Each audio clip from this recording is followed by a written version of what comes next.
Guys, bakit kasi ganito ang caption naman talaga ni Sir Oscar? Isa pa naman siya na hinahangaan ng lahat, lalo na mga Kim Pao fans dahil palaging nag-update sa Kim Pao memes.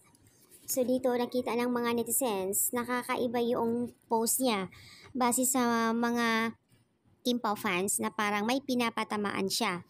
Dito, ayon sa kanyang caption, proud na proud ang fans ni Janine Gutierrez dahil ang ganda nito at walang retoke.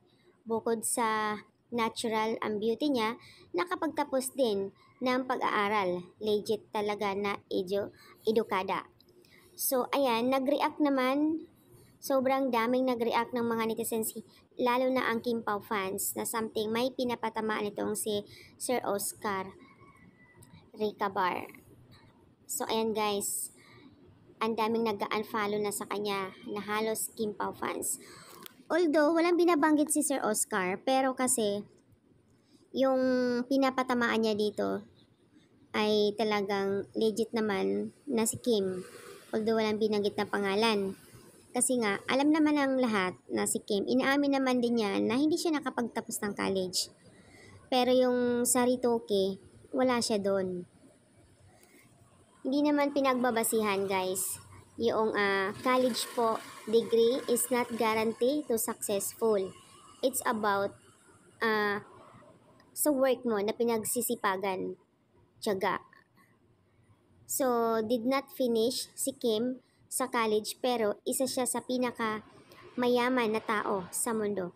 Ang dami na niyang natulungan, isa doon ang kanyang pamilya. Oo, inaamin niya na breadwinner siya, pero sobrang thankful naman si Kim dahil napagtapos niya ang kanyang mga kapatid, naipundar ang mga pamilya niya, nabigyan ng kanya-kanyang bahay, mga sasakyan, kung ano-ano na lang, may business. So ayan, kasi sa totoo lang ang daming nakapagtapos ha, pero hindi nila nagagamit iyon.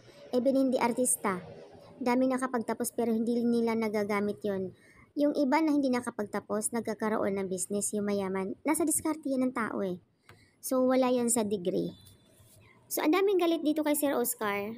Alam nyo kasi isa dito si Sir Oscar na hinahangaan ng mga Kim Pao fans dahil sa, hindi ba porkit na dahil wala silang update ngayon sa project, dahil ongoing pa lang, kaya ganito yung kanyang caption. Sana hindi nilang ganito, Sir Oscar. So, ang daming na nag-react dito. Sabi, sana yung caption, pinag-iisipan na parang pinapatamaan talaga nito yung isa. Hindi nakapagtapos kasi grabe ka Sir Oscar, hindi naman nakalain magagawa mo yan. Nandyan lang yung school, sabi ni Kim. Yung opportunities and priorities din ang sobrang tulong niya sa mga siblings at nakapagtapos naman ang mga kapatid niya. Nakapag-aral. Ang daming biggest achievement.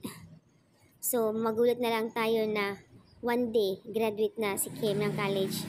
Hindi niya kayang pagsabayan kaliwat ka ng mga project. Sa husay lang pagbabasihan, sobrang kaya tinawag siya ngayon na primetime queen. Education is useless pag di mo ginagamit ng tama. It is true. So, ayan guys.